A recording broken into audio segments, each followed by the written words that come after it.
सुधानं चन्द्रणामपि मधिरिमन्माददमनि दधाना राधादिप्रणयघनसारैषुरभिताम् समन्ताद् सन्तापद्गमो विषमसंसारसरणि प्रणीतां ते तृष्णां हरतु हरिलीलाशिखरिणी।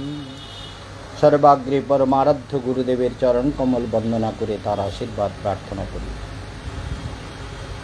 21শে জুলাই সোমবার একটু ব্যাংকে গিয়েছিলাম। ব্যাংক থেকে এসে আপনাদেরকে সবাইয়ের সঙ্গে কথা বলার জন্য ইচ্ছে হলো, তাই বসে গেলাম। সবাইকে বলছি যে এই যে জীবন আমরা পেয়েছি, এই জীবনটা কিন্তু সাধনার জন্য। সব জীবনে সাধনা হয় না তো, এই জন্য মনুষ্যম অর্থদম, মনুষ্য জীবন অর্থদ, মঙ্গলপ্রদ, অর্থদ। প্রহ্লাদ মহারাজ বলছেন যে কৌমারে আচরিত প্রাজ্ঞ ভাগবন ধর্মান ভাগবতান ইহ। এই যে ভাগবত ধর্ম মানে আত্মার ধর্ম, মঙ্গলের যে কথা, এটা কৌমার কাল থেকে আচরণ করতে হয়। কারণটা কি জানেন? কারণটা হচ্ছে, সত্যি কথা হচ্ছে, যত বয়স হয়ে যায় তত মানুষের মধ্যে শয়তানি বুদ্ধিগুলো পাক খেতে থাকে। সে যেমনই লোক হোক, সারা জীবন দুনিয়াকে দেখলাম তো, মনগুলো জটিল হতে থাকে। পরিস্থিতির জটিলতা, কামনার জটিলতা, বাসনার জটিলতা, সম্পর্কের জটিলতা, আর্থিক জটিলতা। এখনই ব্যাংকে বসে ম্যানেজারের সঙ্গে কথা বলছিলাম। গৌরব কুমার রজক, দেওঘরে বাড়ি, তার সঙ্গে কথা বলছিলাম যে আমাদের এক ভক্ত 30 লাখ টাকা আমার কাছ থেকে ধার নিয়ে কোথায় পালিয়ে গেছে। তার নাম হচ্ছে আপনার ওই ধ্রুবদাস সাধু, হাবড়াতে বাড়ি, এই হাড়োয়াতে বাড়ি, হাড়োয়া রাখালপল্লী। তার কথা বলছিলাম যে চিন্তা করুন, লাস্টে যখন সব টাকা শেষ, ব্যাংকের অ্যাকাউন্ট শেষ, ব্যাংকে লোন টোন পেয়ে দিতে পারেনি, আমার টাকা নিয়ে সব মোল্লাদের ঋণ শোধ করে পালিয়ে গেছে। মহারাজের টাকা দেবে না তো ভালো, মহারাজ জগতে যত রকম পরিস্থিতি আসে সব তো সামলায়। আপনাদেরও বলছি যে যত বয়স হয় না তত বুদ্ধিটা শয়তানিতে জোরে ভরে যায়। আমরা ছোটোবেলায় যখন বাবা মা ছেড়েছি, সাধু সঙ্গে এসেছি, যাদের কাছে থেকে যে এই সঙ্গগুলো বড় বিচিত্র। সঙ্গগুলো যদি ভালো হয় না, তারা এমনভাবে মানে মনটাকে তৈরি করে। আমাদের ছোটোবেলায় যারা, আমাদের গুরু ভাই একজন ছিল, তার নাম সত্যগোবিন্দ। সে খুব আর্টিস্ট ছিল, আঁকতো, খুব ভালো আঁকতো আর খুব ভালোবাসতো। উড়িয়া ছিল, খুব ভক্ত লোক, আর গেরুয়া বসন পরা। তার নাম সত্যগোবিন্দ ছিল, কিন্তু মায়াপুরে যতই নবদ্বীপের সব আঁকা টাকা মন্দিরে টন্দিরে সব সেই করত। আর একজন ছিল সত্যগোবিন্দ, তিনি আমার গুরুদেবের গুরু ভাই। তাকে প্রভুপাদ বলতেন রাগনিধি সত্যগোবিন্দ। তিনি খুব সুন্দর গান গাইতেন। এরা এত ভালো ছিল, এদের কাছে মানুষ হয়েছি তো মায়াপুরে হিঙ্গলগঞ্জে যার কাছে ছিলাম, সেই মহারাজও সরল ছিল, কিন্তু সেই মহারাজ অতটা বিদ্বান ছিলেন না। কিন্তু তিনি অনেক শ্লোক টোক বলতেন, ভুল টুল সব মুখস্থ হয়ে যেত। আমার যা শুনতাম তাই মুখস্থ হতো, এখনও হয়। টিভিতে যদি একটা কেউ মন্ত্র বলে, সেটা আমার কণ্ঠস্থ হয়ে যায়। তো সেই জন্য যাই হোক, জন্মকাল থেকে শ্রুতিধর ছিলাম। তা ওই সত্যগোবিন্দ প্রভু অর্থাৎ যিনি আমার গুরু ভাই, তিনিও খুব ভালোবাসতেন। ভাই খিদে পেয়েছে, এই পয়সাটা নেই। কিছু লোক ছিল আবার সাধুদের মধ্যে, যারা বয়সকালে এসেছে না, সেগুলোর বুদ্ধি শয়তানে ভরা থাকে। মনে রাখবেন, সত্য কথা এটা। আর যারা ছোটোবেলার থেকে আশ্রমে এসছে, যেমন রাগনিধি সত্যগোবিন্দ, এ ছোটোকাল থেকে আশ্রমে। আমি মায়াপুরে মন্দির মার্জন করছি, বলছে কি হচ্ছে, কাজ হচ্ছে না সেবা হচ্ছে প্রভু। তা আমি তো ওনাকে ভীষণ শ্রদ্ধা করতাম। তো তিনি বলছেন কাজ হচ্ছে না সেবা হচ্ছে। কাজ সেবা বলতে কি বোঝায় জানেন? বলে যারা ভগবানকে ভুলে কাজ করবে, ঝাড়ু দেবে, মুছবে, রান্না করবে, যা করবে, সেগুলো হলো কাজ। সেই কাজের পরিণাম কর্ম, কর্মের ফল হচ্ছে বন্ধন।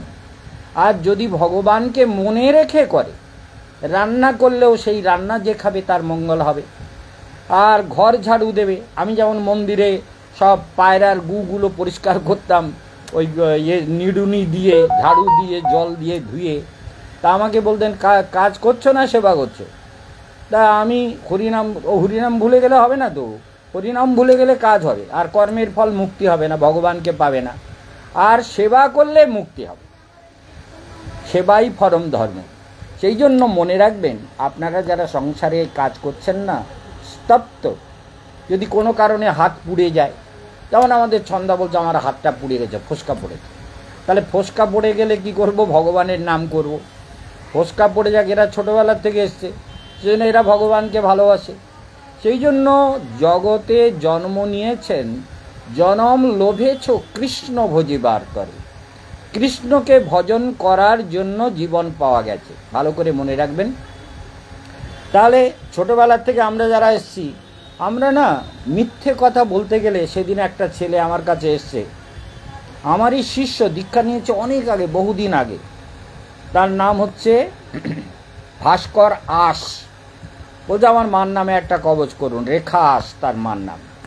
তো দেখা যাচ্ছে সে আমার কাছে এসছে, বাবা ফোন করছে, কোথায় রে তুই? বলে আমি এক জায়গায় আছি। বলে কোথায়? তো বলল গোপাল গোস্বামীর কাছে। বলে হ্যাঁ। তা আমি তাকে বললাম যে তুমি মিথ্যে কথা বললে কেন?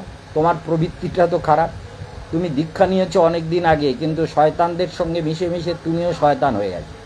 কারণ মিথ্যে কথা বললে ভেতরের পাওয়ার নষ্ট হয়, বাণীর শক্তি নষ্ট হয়, মন্ত্রের শক্তি নষ্ট হয়। জীবনে কখনো মিথ্যা বলিবেন না, মিথ্যা অসৎ সঙ্গে মিশবেন না। যারা সাধু, সাধু সঙ্গ সর্বশাস্ত্রে কয়, লবমাত্র সাধু সঙ্গ সর্বসিদ্ধি হয়। তাহলে সাধু সঙ্গ হলেই সমস্ত কিছু জীবনের কল্যাণ লাভ হয়। তাই এই যে দিব্য জীবন আমরা পেয়েছি, যদি সাধু সঙ্গে কৃষ্ণ নাম, এই মাত্র চাই সংসার জিনিতে আর কোনো বস্তু নাই। এই জীবনটা সাধু সঙ্গে কৃষ্ণ নাম করার জন্য। ছোটবেলার থেকে এলে ভাবনা চিন্তা আলাদা হয়। যত বয়সকালে সাধু হয়, শয়তানিগুলো ভেতর থেকে যায় না। শয়তানি বুদ্ধি পাক খেতে খেতে, মানে বিয়ে করলে বইয়ের ঝাঁটা লাথি খায়, ঝাঁটা লাথি খাক না খাক, জীবনটাই এরকম হয়। কত রকম জটিল পরিস্থিতি আসে। সাধু সঙ্গে যারা ছোটকাল থেকে গুরু সেবা করে, যাদের গুরুর আদেশ পালন করে, আমরা যেমন গুরুর চরণে থেকেছি, গুরুদেব যা বলেছেন, কিভাবে গুরুদেবকে সন্তুষ্ট করা যায়, তার জন্য জীবনটা ঢেলে দিতাম তার চরণে। কিভাবে আমার শিক্ষাগুরু যিনি ব্যাকরণ পড়াতেন, হরিদাস শাস্ত্রী, কালীদহ মদনমোহন ঘেরায়, ওই হরিদাস শাস্ত্রীর সেবা কিভাবে করেছি সারা দুনিয়া জানে। বর্ষায় বন্যা হয়েছে, সাঁতার কেটে কেটে তার জন্য আলু নিয়ে গেছি, তেঁতুল নিয়ে গেছি, গুড় নিয়ে গেছি, লবণ নিয়ে গেছি, এক হাতে সাঁতার ভালো জানতাম তো।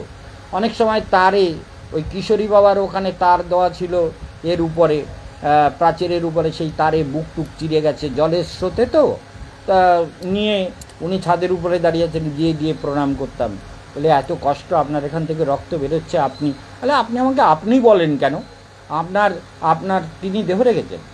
তো হরিদাস শাস্ত্রী 18 বছর ধরে ছোলা খেয়ে কাশীধামে তিনি সংস্কৃত অধ্যয়ন করেছেন। 18 বছর ছোলা খেয়েছিলেন, শুধু ছোলা।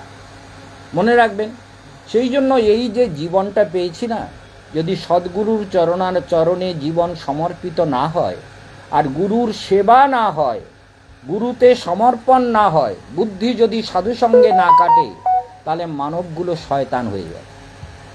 বলে আপনি এরকম বলছেন? বলে হ্যাঁ, মানুষের মনুষ্যত্ব হারিয়ে যায়, বিবেক হারিয়ে যায়, চেতনা হারিয়ে যায়, বুদ্ধি হারিয়ে যায়, মিথ্যা বলতে দ্বিধা করে না, অন্যকে দুঃখ দিতে দ্বিধা করে না, অন্যের জীবনে কষ্ট দিতে কোনো কষ্ট হয় না। কিন্তু আমরা যারা বাল্যকাল থেকে সাধনা করেছি, আমরা ভগবানকে ছোটকাল থেকে ভালোবেসেছি, জগতের সম্পর্ককে ভালোবাসিনি, ভগবানকে ভালোবেসেছি, গুরুকে ভালোবেসেছি, সাধুদের ভালোবেসেছি, সাধুদের, সিদ্ধ কৃষ্ণদাস বাবাকে সেবা করেছি। সিদ্ধ মহাপুরুষ ছিলেন, আমাদের নন্দগ্রামে তার সমাধি মন্দির হয়েছে।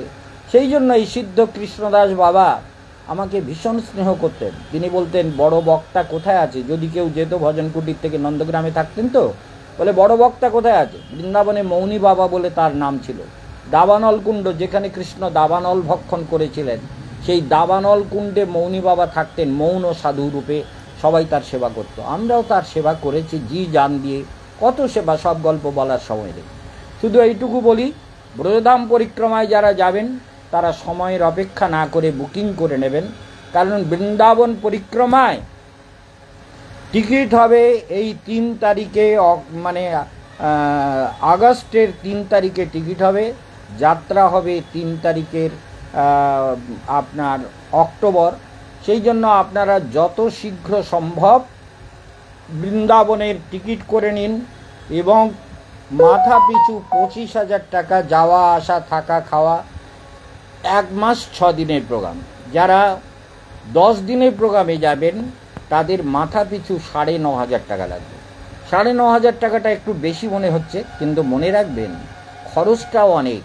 এবার কাম্যবনে সেই বদ্রীনারায়ণ, তারপরে কেদারনাথ, এগুলো সব কাম্যবনে আছে। বিমলা কুণ্ড, চরণ পাহাড়ি, তারপরে কৃষ্ণাবন্তী পাহাড়, বড় চরণ পাহাড়ি, ছোট চরণ পাহাড়ি, তারপরে ভোজন থালি, বোমাসুরের গুহা, পাণ্ডবদের কিলা যেখানে পাণ্ডবরা বনবাসে ছিলেন, এই সব জায়গা সব দেখানো হবে।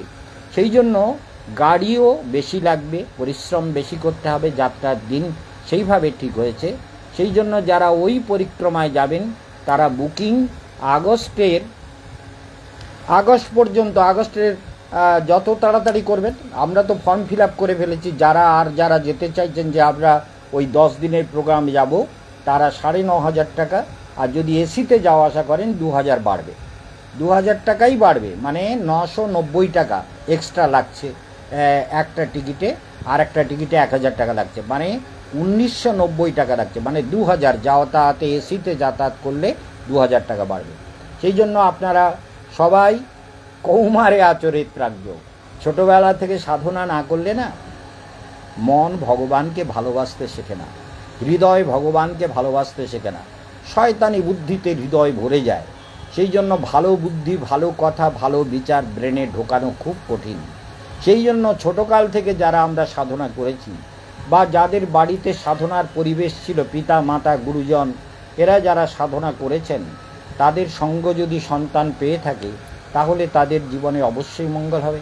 সেই জন্য আপনারা ভগবানকে ভালোবাসুন, ভক্তি করুন। পরিক্রমায় যারা যাবেন তারা যোগাযোগ করুন।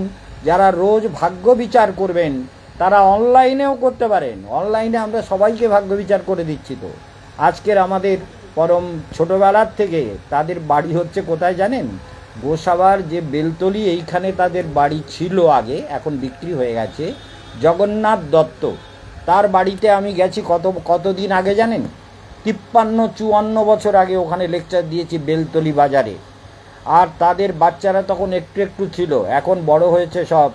মায়া ছিল বড় মেয়ে, খুব সুন্দরী ছিল মায়া, কিন্তু ক্যান্সার হয়ে খানিকটা দুর্বল হয়ে গেছে। তার বোন হচ্ছে মঞ্জুর আজ আসার কথা ছিল, ফোন করে বলল মহারাজ আজকে যাব না, আজকের এই সব মিছিল টিছিল আছে, তারপরে আজকের এই শ্রাবণ মাসের সোমবার শিবের পুজো টুজো করছি, সেই জন্য আমি আপনার কাছে, আপনি 1 তারিখ পর্যন্ত আছেন তো আমি অবশ্যই যাব। তো এই হচ্ছে ব্যাপার। তার মানে কবে থেকে জীবন সাধনার পথে, আর কতদিন আগের থেকে লেকচার দিচ্ছি জানেন তো? বেলতলিতে লেকচার দিয়েছি যখন ওই মায়াটা, এখন তো তারা তো বড় মানে বুড়ো হয়ে যাচ্ছে। আর আমি এই 1 তারিখে একটুখানি দিল্লিতে কাজে যাব, সামান্য একটু কাজ করেই ফিরে আসব। কিন্তু অনলাইনে ভাগ্য বিচার সবসময় করা যাবে, আমি না থাকলেও করা যাবে, সেটা আপনারা করতে পারেন। আমি যাব আমাদের কমলেশের বাড়ি। কমলেশ হচ্ছে আমার শিষ্য হেমনাথের মেয়ে, তারা দিল্লিতে বাড়ি করেছে, এবং দিনেশপুর নৈনিতালেও এদের বাড়ি ছিল, এখানে গিয়ে থাকতাম। স্নেহপাত্রী কমলেশের ওখানে গিয়ে তারপরে ওই বিকেলবেলায়, মানে 2 তারিখে পৌঁছাবো, 2 তারিখেই বৃন্দাবনে পৌঁছে যাব। আবার কিছু কাজ আছে। সবাই ভালো থাকবেন, সবার জীবন মঙ্গলময় হোক, আর এই জীবনটা সাধনার জন্য সমর্পণ করবেন। সবার জীবনে অবশ্যই কল্যাণ সাধিত হোক। ওম শান্তি, ওম শান্তি।